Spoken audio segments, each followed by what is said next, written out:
At Raju Law, we don't just provide legal services. We provide a pathway to your American dream. With offices in New York, Los Angeles, Washington, D.C., Atlanta, Dhaka, and Dubai, our global team is dedicated to delivering personalized immigration solutions. Whether you are pursuing a green card or navigating complex immigration processes, we are here to guide you at every stage. With a team of 10 associate attorneys and more than 180 law clerks and case managers, we craft solutions tailored to your unique needs. Our technology-driven platform ensures the fastest, most efficient service, saving your time while upholding the highest standards of quality. At Raju Law, we believe in affordable, transparent pricing without compromising on service excellence. Raju Law, where your American dream meets expert legal support. Contact us today.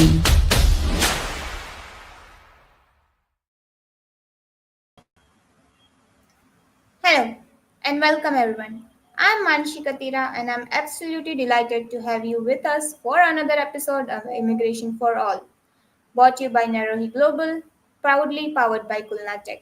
Now, if you have been tuning in, you know that we recently rebranded our Monday Live series to Immigration for All, a name that truly reflects our mission to make immigration knowledgeable, clear, accessible, and practical for everyone.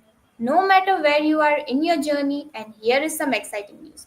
Our show is now officially available on Spotify and Apple Podcast. Whether you are commuting, working out, or just unwinding at home, you can catch all our episodes anytime and anywhere. Today, we are focusing on a topic that generates a lot of curiosity and confusion: NIW, National Interest Waiver, Common Questions and Misconceptions. The NIW is one of the most attractive options for professional researchers and entrepreneurs seeking US permanent residency. But with so much of information out there, it is easy to get overwhelmed, right? In this episode, we will unpack what the NIW really is, clear up the most common myths, and explain who qualifies in 2025. Now, without any further delay, let's welcome our special guest, Chelsea and Kate. Good morning. Thank you for Hi. having me here today. Well, Can you hear hi, me? how are you? We're doing well, thank you. How are you today? I'm good too. Okay, so Wonderful. now without any further delay, the platform is all yours. Please take us through the topic, today's topic. Sure, it's my pleasure. Thank you for having me. I look forward to this discussion today. We've had a slight change in our plans because Kate's not going to be able to make it today, so I'm going to be leading this discussion, and we will be addressing questions related to common misconceptions and frequently asked questions by prospective clients, people who are considering applying for the NIW. As we mentioned, this is an attractive visa option. It does generate a lot of conversation, curiosity, and inquiry from prospective clients because this is a green card pathway based on exceptional ability. So important before we jump into misconceptions, I want to create a baseline for what the EB2 NIW is. It is an employment-based second preference for the national interest waiver. This means that it is in the business visa classification. It is a green card category, and it allows certain foreign nationals with advanced degrees and or exceptional ability to self-petition without the employer sponsorship for your green card. The evaluation is based on an educational requirement of, we'll get into all of this a bit more later, but it does have an educational requirement. It consists of the proposed endeavor, which is a future plan statement that showcases your exceptional ability, and it will be evaluated on the three-prong analysis based on the substantial merit and national importance, well-positioned argument and the unbalanced argument, weighing the urgency and the petitioner's contributions to the United States. So with these facts in mind, let's get into common misconceptions that hinder success for the EB2 NIW. I've put together a list of the top 10 misconceptions, and I think that these are important to discuss because as the USCIS has actually provided us with some guidance on the EB2 NIW through their policy guidebook, it addresses very specific aspects of the NIW, and it can still lead to confusion though, as many federal agencies, their policy can be subject to their interpretation. There's a lot of agency deference in the evaluation of an NIW. So I typically refer to it as subjectively objective. So yes, we have an objective standard, but it depends subjectively how we get there based on an applicant's background. What can we best leverage to align to those objective 3-pronged criteria plus educational requirement? So as always, it's important to seek legal advice for your specific circumstances as to whether the EB2 NIW could be a good opportunity for you and your family. However, this is educational. It is supposed to, lay some foundational understanding, some educational concepts of the NIW and its misconceptions. So the first misconception that we deal with frequently is it true that only scientists and researchers can apply for the NIW? And what we tell people is, in our experience, scientists and researchers are definitely common applicants, but the NIW is actually available for many fields, some of which include public health, business and entrepreneurship, engineering, education policy, environmental sciences, technology and AI, agriculture, etc. There's many fields and subcategories that can provide for a pathway to the NIW. What matters the most is showing how your work is unique, how it benefits some kind of U.S. national interest, and we're not really looking specifically for a specific job title in the field. But what we are really looking for is a measurable impact to your field, to the U.S., and how it could benefit the United States or its citizens as a whole. And this will be kind of a moving target based on your unique, exceptional contributions, your unique skill set, your field. It could look very different. That's a kind of a whole different topic. We could do an entire discussion on that, and maybe we will soon, actually. So moving on to the next misconception is similar to the first in that you must have a PhD to qualify. And a PhD can definitely strengthen a case. However, it's not required for the EB2 NIW. What is required is an advanced degree. It's a U.S. master's or its equivalent. You could also petition for exceptional ability with U.S. bachelor's degree, its equivalent, plus 5 years of progressive experience. We really want to demonstrate exceptional ability in science, arts, or business generally. So success can look different from each petition. Some petitioners are able to successfully petition with a master's or even a bachelor's and 5 years of progressive experience. It really depends on their field, on the customs for that field, and what it takes to reach exceptional ability within your industry, as well as how much you have really achieved in your career span. So it can look a lot different for one client to another. That's why there is no defined exact parameters for what a successful NIW can look like. It can look like many things. The real objective here is to really navigate the complexity and the nuances of that 3-prong analysis that I put on the first slide. Those exceptional ability is measured by the substantial merit, national importance, that well-positioned, and that unbalanced argument. So that's really where the crucial aspects of a successful petition lie. And the next misconception that we see is that you need a US job offer or an employer sponsor. So the nice thing about the NIW is that you can self-petition, and it doesn't require a specific job offer. It doesn't require an employer's contribution, and it doesn't require that perm labor certification.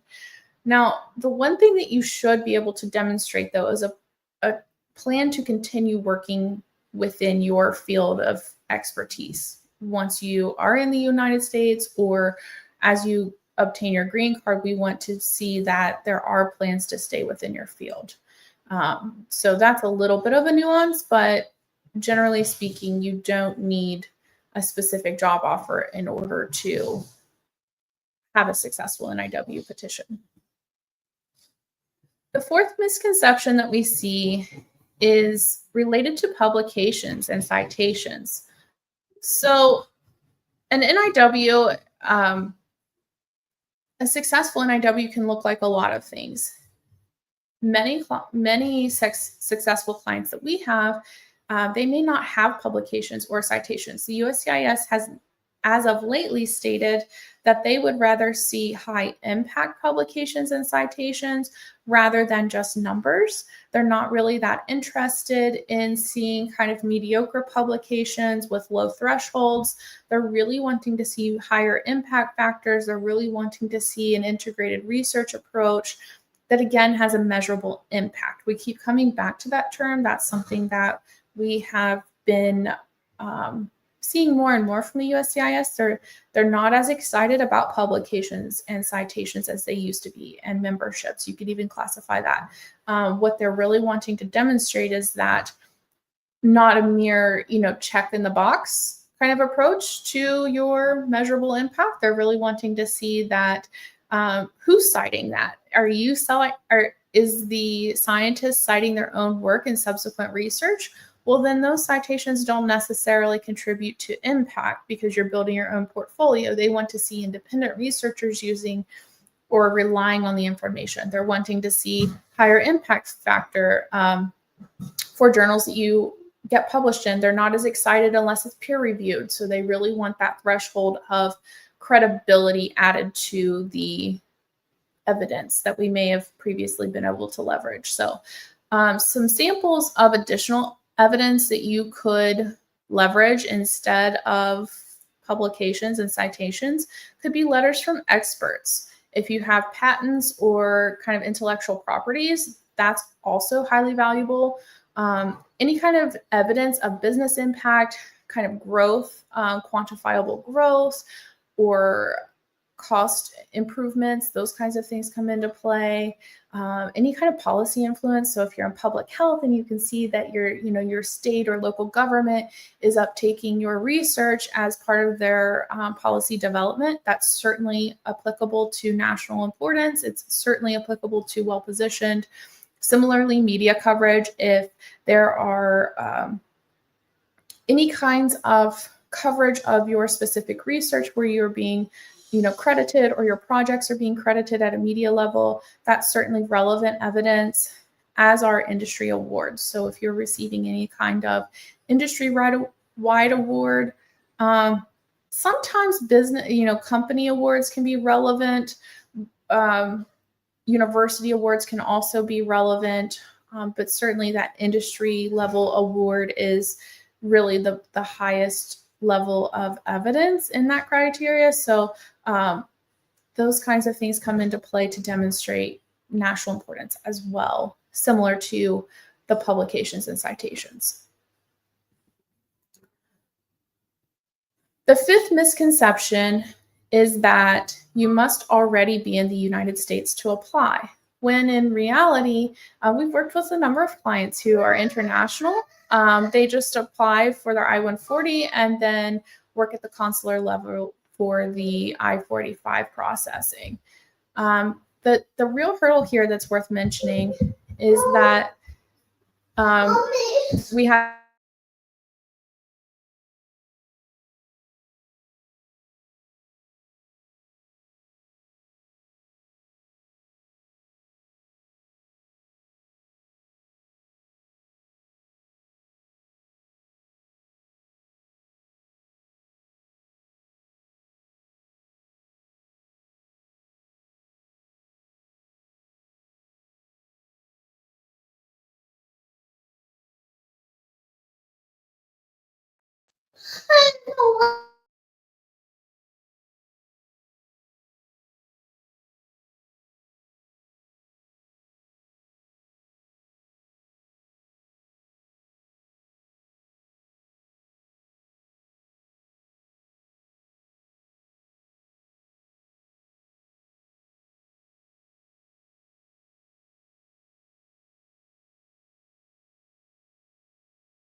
Okay, my apologies.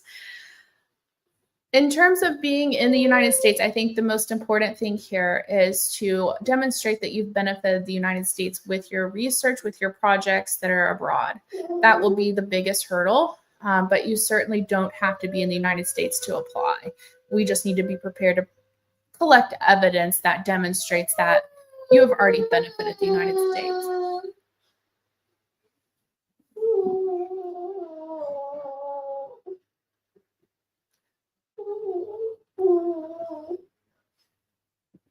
So the next bit of misconceptions, the sixth misconception that I've identified is that approval guarantees the green card right away. And that is definitely a misconception that we battle time and time again. The big thing here is to know that it is a two-step process that requires not only that approval of the I-140, but the approval of the I-45. And that approval of the I-45 is also known as the adjustment of status process. And if you're abroad, that will be that consular proceeding. If you're in the US, that'll be that other appointment approval there. And so the thing to know is that based on your birth country, you will be assigned a priority date, and that you wait on it to become what we call current. Check the visa bulletin for that status, to then file your I-45. So it is a bit of a, it's a longer process in that regard, because that initial approval doesn't get you any kind of change in your visa status or a green card right away. The misconception that the NIW is somehow easier than other green card categories is really not necessarily true. It's just, the NIW itself is so unique. It's so different. The thing that most people love about it is that you don't require an employer or a labor certification, which is sometimes in and of itself easier for those who have exceptional ability or advanced skill sets. You're not confined to a very specific job description. It's sometimes more navigable in that sense. But the thing that continues to make the NIW difficult is that there is a higher level of evidence required. We do have a high standard in terms of evidence to support that you meet the three-pronged criteria, that national importance, well-positioned, and the urgency factors. So just keep that in mind, because while it's not necessarily easier, it's definitely different and unique. The eighth misconception that we have is that strong recommendation letters are enough in terms of evidence. Now, what I have come to realize is that while letters of recommendation are a substantial tool in a successful petition, especially for those who are navigating industry-based petitions, so people who don't have the types of projects that have resulted in peer-reviewed publications, that helps,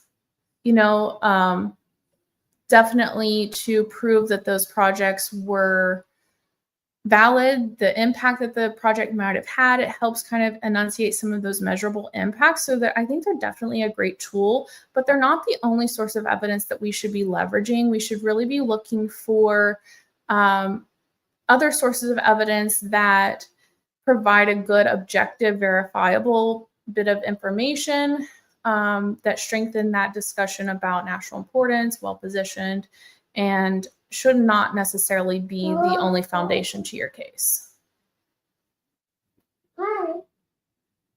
I can listen to noise. The ninth misconception is that an approved NIW will put your visa in a grace period. And I think the big thing here, I've already touched on that. And the big thing to note is that it is a two-step process. I've mentioned the I-140 and the I-45. The I-140 by itself does not put your visa in a grace period, though it does provide for a unique experience to potentially extend certain visas. For those who are on H-1B, it tends to be a great tool to get an extension for H-1B. There are other visas that you may be able to get some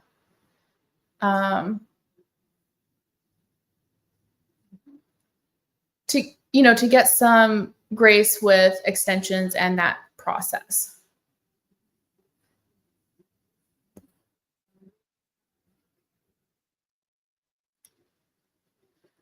And the last misconception that I've identified is about concurrent filing. So in terms of the I-140 and the I-45, often clients come to us and they say, can I file both at the same time? And the thing to know here is that the only time that becomes a good strategy or an advisable strategy is if your priority date is actually already current, based on your country of birth and the visa bulletin itself. So typically what you'll see is that unless that priority date is actually already current, you'll want to do the I-140 first, and then you will want to wait for your priority date to become current to then file the I-45.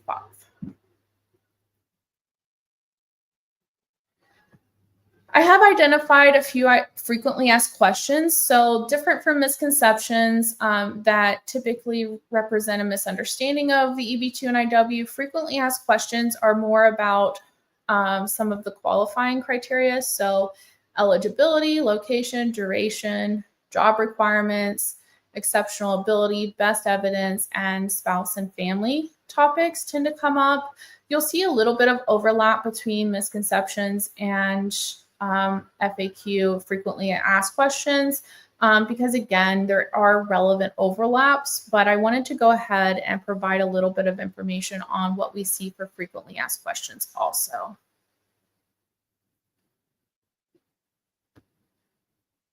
The biggest question that I get from consultations, people come time and time again and they want to know, am I eligible for the EB2 and NIW?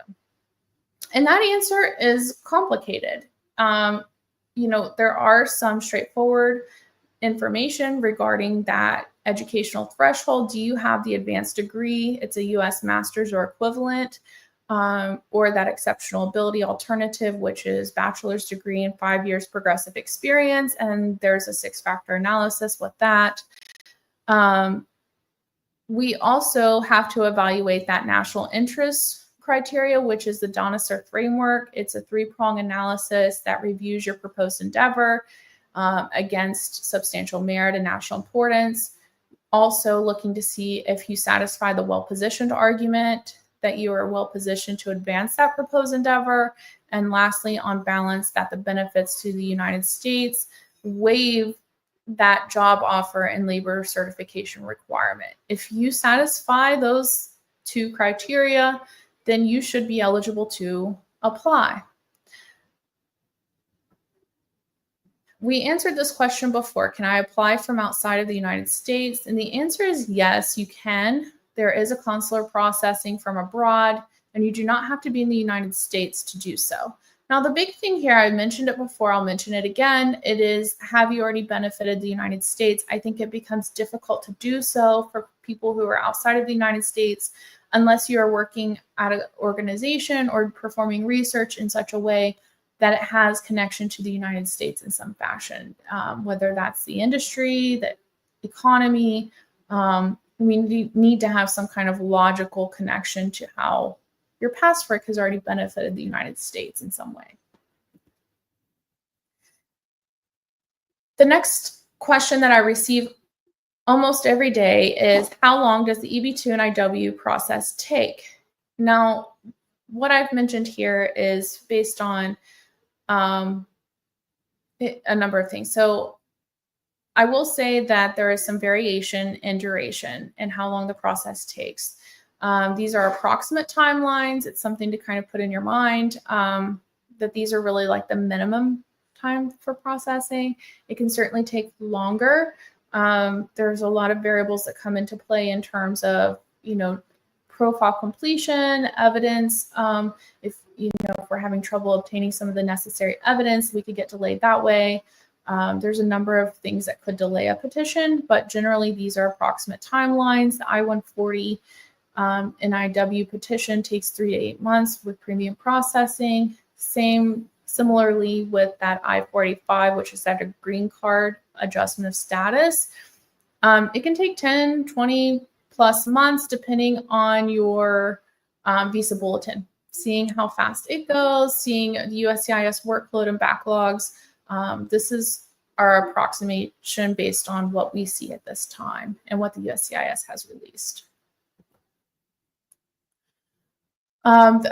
Another question that we received is, do I need to take a job in my field after approval? And the answer is absolutely, because the purpose of this, one of the purpose of this is to waive that, job offer requirement, and it's a national interest waiver, which waives the job offer, the perm certification process based on the fact that the applicant plans to come live and work in the United States in the intended field of their expert ability.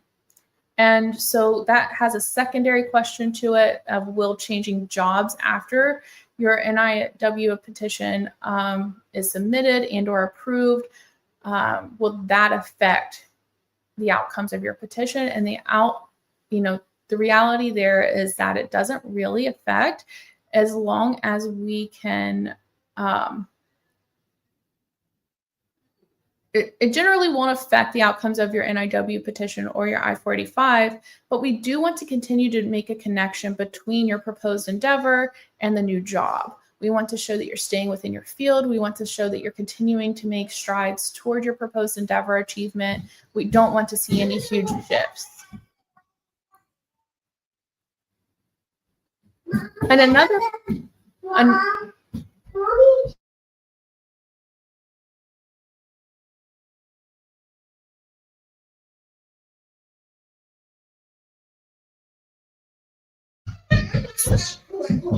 next question that we have is about exceptional ability. Well, what does exceptional ability mean to the USCIS? And in order to have exceptional ability, you must meet 3 out of the 6 USCIS criteria. For instance, we want to see your degree in the field. We want to see if you have 10 plus years of experience. We want to see if you have a relevant license or certification to practice your role. Evidence of a high salary is meaningful. Recognition or awards, memberships to exclusive professional associations or associations specifically that have some kind of evaluation for entry.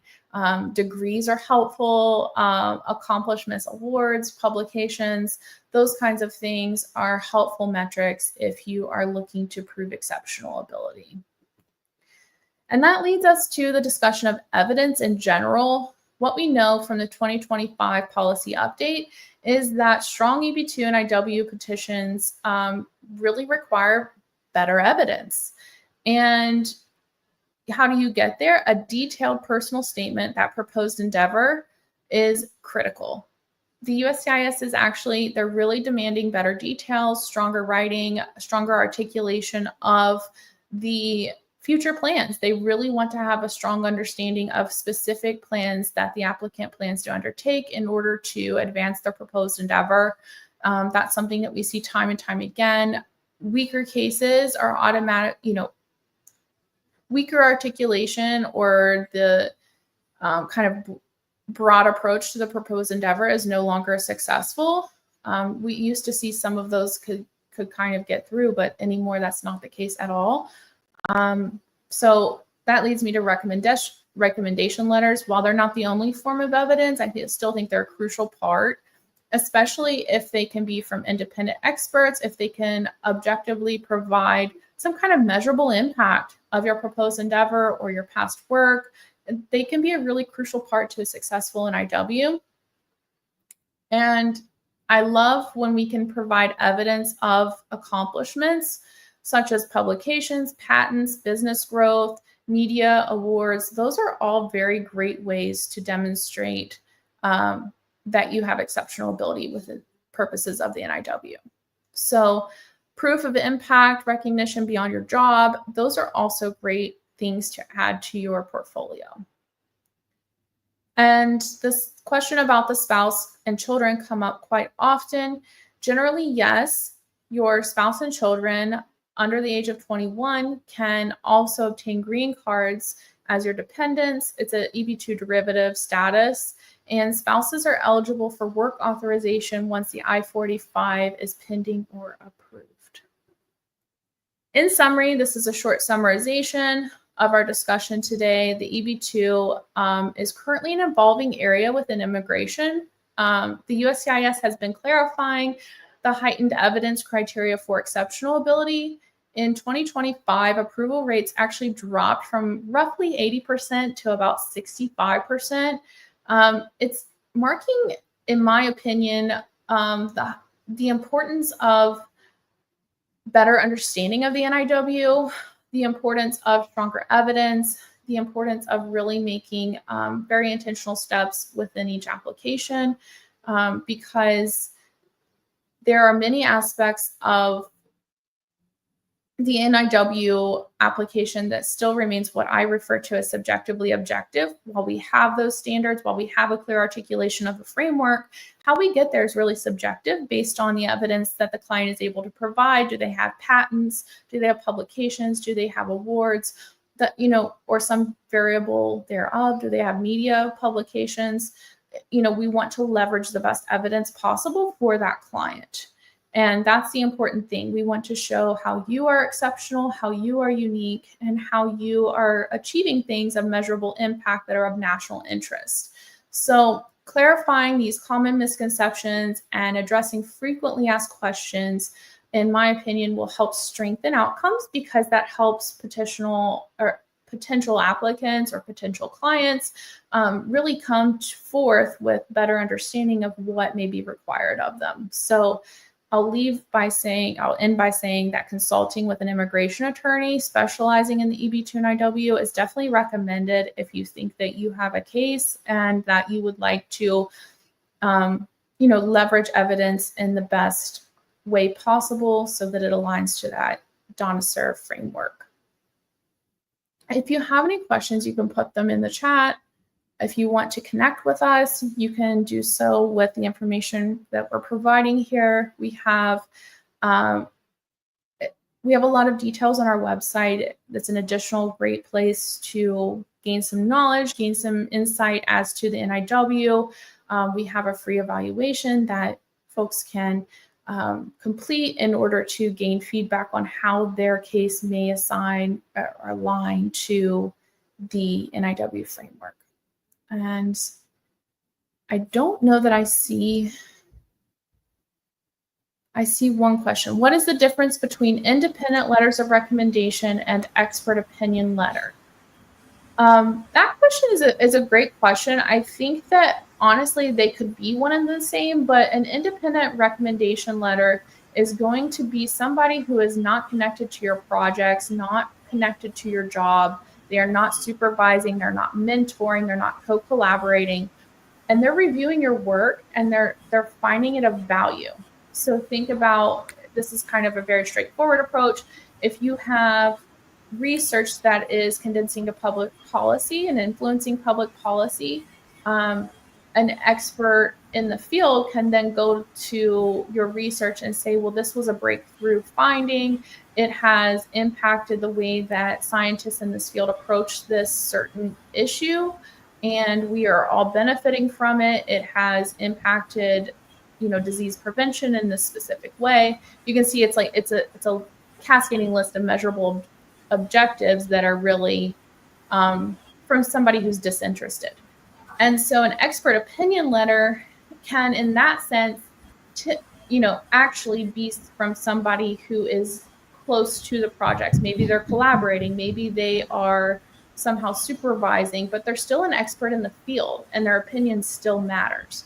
However, they are much closer to the projects, they're much closer to the applicant, and for that reason, we do take that into consideration. Thank you. Thank you so much. Okay, so this was a really clear and practical breakdown on this topic. Now we often know that NIW is like a very complicated, but your insights help simplify the process and make it much easier to understand. So thank you so much for this awesome topic explanation.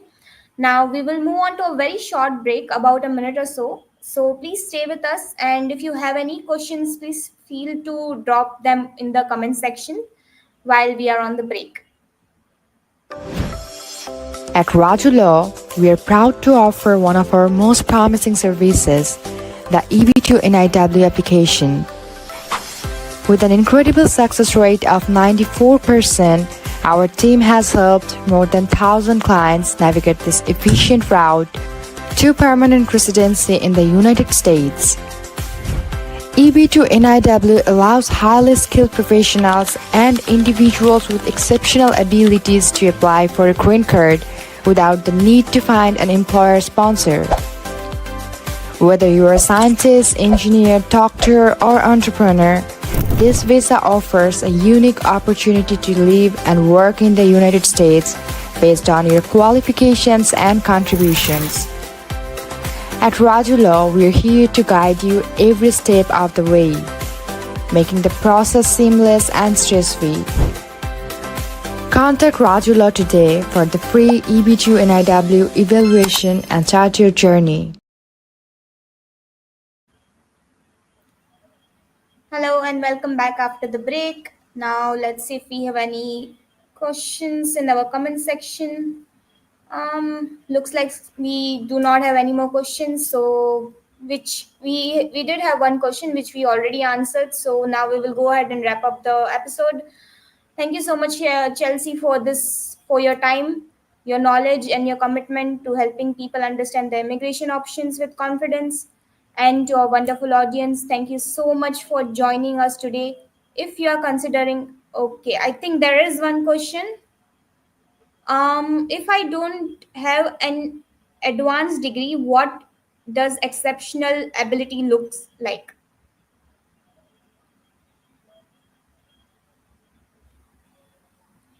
I think you're on the mute. Sorry about that.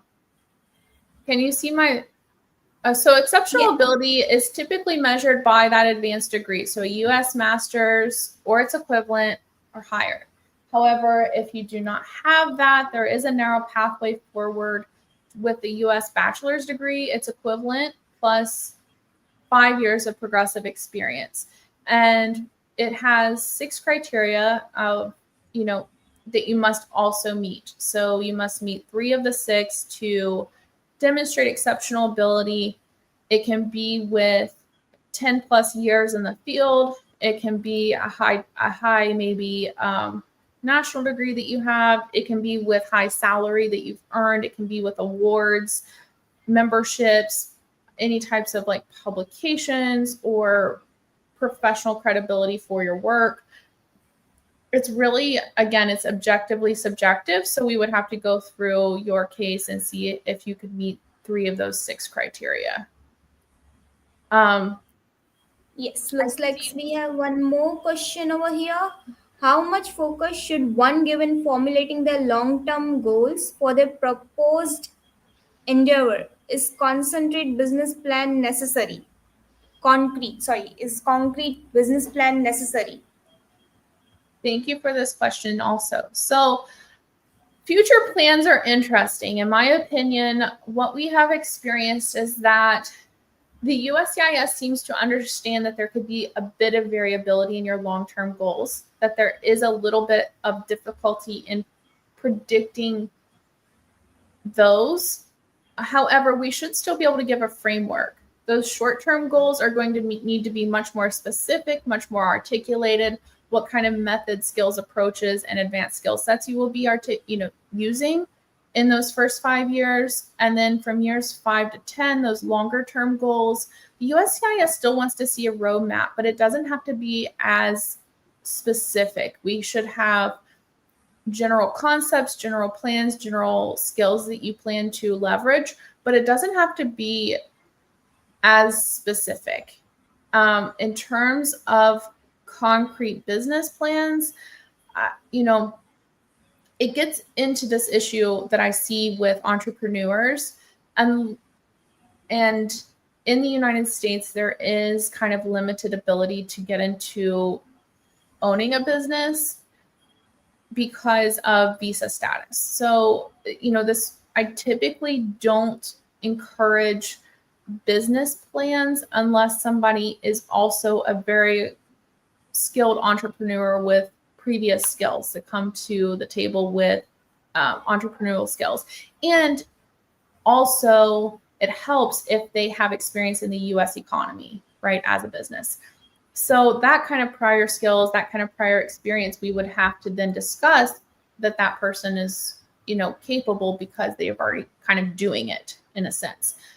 So concrete business plans, it can really be case by case. I think that would mostly apply to people who are already entrepreneurs. And then if that's the case, then I think that they should be expected to have more specific business plans. However, if you are somebody whose proposed endeavor is going to be, spread across the U.S. because you do need to create a business in the long-term goals, you can state that as a long-term goal and provide general objectives for what you plan to do when you create your business. So I think that question is a little bit open-ended in terms of like your specific background and your specific exceptional ability requirements.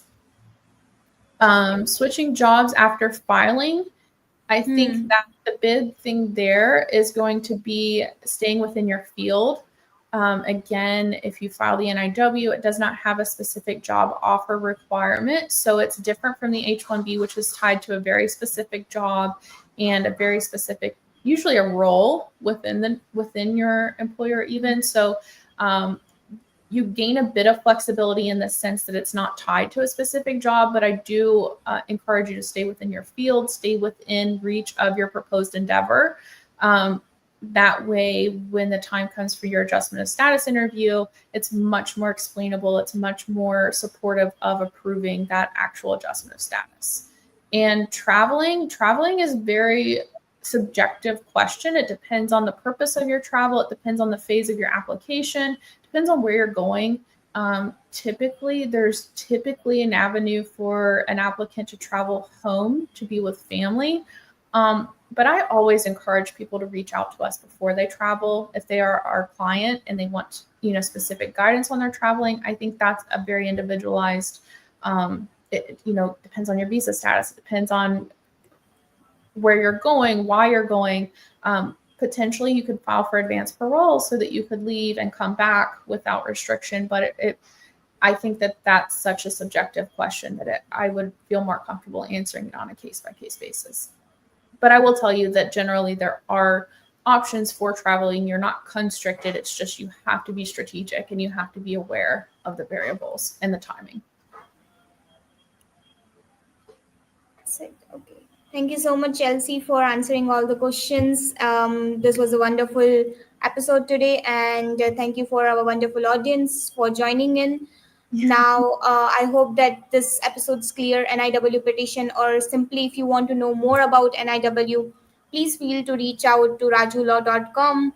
You have all the email IDs and all the phone numbers in our website, so please feel free to reach out rajulaw.com. Now, let's wrap up the session. Immigration for All goes live every Monday at 11 a.m. EST, PM 9 p.m. Bangladeshi time, and 8:45 p.m. Nepali Standard Time, and 7 p.m. Dubai Standard Time. So make sure to subscribe, follow, and mark your calendars. That's all for today's episodes. And as always, please stay tuned for a few immigration news updates right after this outro. Until next time, take care, and we will see you next week on Immigration for All. Hi everyone, welcome to this week's immigration update from Raju Law. We bring you the latest news, USCIS updates, and policy changes that matter. This week's top stories include Project Firewall targets H-1B fraud, DHS proposes wage-based H-1B lottery. Trump administration launches gold card visa. DHS reports 2 million deportations in 2025. Let's start with the new enforcement program. On September 19, 2025, the Department of Labor launched Project Firewall to combat H-1B abuse. It allows investigations into wage theft, job misrepresentation, and U.S. worker displacements, with fines, back pay, H-1B bans, and expanded interagency data sharing. Next, the major change to the lottery system. The Department of Homeland Security plans to replace the random H-1B lottery with a wage-based system. Level 4 jobs gain 4 entries. Level 1, only 1. DHS projects 107% higher odds for top wages, 48% lower for lowest. Now to a controversial new visa option. The Trump administration rolled out the gold card visa, granting green cards in exchange for a $1 million investment. A $2 million corporate gold card allows companies to fast-track residency for employees, while a $5 million platinum card with tax benefits is awaiting congressional approval. Officials suggest this program could replace EB-1 and EB-2 visas. Critics warn it shifts immigration from skills-based to wealth-based, risking shortages in key fields like technology and healthcare. Finally, new deportation numbers from DHS. Since January 2025, more than 2 million undocumented immigrants have left the US. That includes 1.6 million self-deportations and 400,000 removals. Officials credit stricter policies, new detention facilities, and expanded ICE agreements. The administration projects nearly 600,000 deportations by year's end. That wraps up this week's immigration updates. Stay connected with Raju Law for more news, insights, and guidance. See you next week with the latest developments in US immigration.